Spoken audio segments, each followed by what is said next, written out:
قربانی کے موضوع پر بات ہو رہی تھی۔ آج کا ہمارا قربانی کے موضوع پر پہلا مسئلہ یہ ہے کہ کس کس جانور کی قربانی دینا جائز ہے۔ میرے عزیز بھائیوں، بکرا، بکری، بھیڑ، دمبا، گائے، بھینس، بھینسا، اونٹ، اونٹنی، ان جانوروں کی قربانی دینا جائز ہے۔ آگے ہمارا آج کا دوسرا مسئلہ یہ ہے کہ قربانی کے کتنے دن ہیں۔ میرے عزیز بھائی، قربانی کے 3 دن ہیں۔ قربانی کرنے کے 3 دن ہیں۔ آگے مسئلہ یہ ہے کہ وہ جو 3 دن ہیں وہ کون کون سے دن ہیں، وہ کون کون سی تاریخ ہے۔ تو میرے عزیز بھائی، قربانی کرنے کی تاریخ جو ہے یہ 10 تاریخ ہے، 11 ہے اور 12 ہے، یعنی کہ 12ویں تاریخ جو ہے اس کے غروب آفتاب سے پہلے آپ قربانی کر سکتے ہیں۔ غروب آفتاب کے بعد قربانی کرنا یہ جائز نہیں ہے۔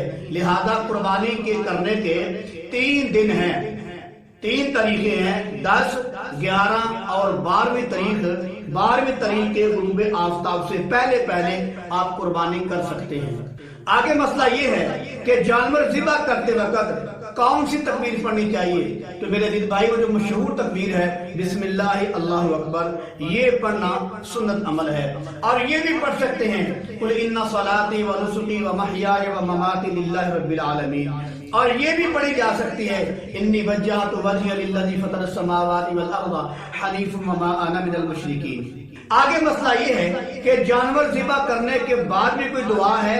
تو میرے عزیز بھائیوں، جانور کو ذبح کرنے کے بعد بھی مسنون دعا ہے۔ وہ دعا یہ ہے اللہم تقبلہ منی کما تقبلت من حبیبک محمد و خلیلک ابراہیم علیہ السلام۔ یہ دعا جو ہے جانور کو ذبح کرنے کے بعد کی دعا ہے۔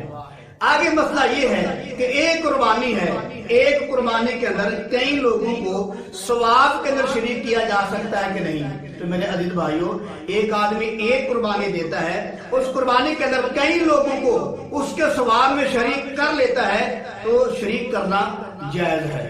آگے مسئلہ یہ ہے کہ ذبح کرتے وقت اگر کوئی آدمی بسم اللہ اللہ اکبر کہنا بھول گیا تو کیا اس کی قربانی جائز ہے؟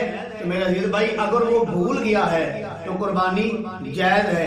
اگر جان بوجھ کر اس نے یہ تکبیر چھوڑ دی ہے تو قربانی اس کی جائز نہیں ہے، اس کی قربانی ضائع ہو جائے گی۔ اگر وہ بھول کر یہ چھوٹ گئی تو اس کا جانور حلال ہے، اس کی قربانی ٹھیک ہے۔ اگر جان بوجھ کر چھوڑے گا تو اس کی قربانی جائز نہیں۔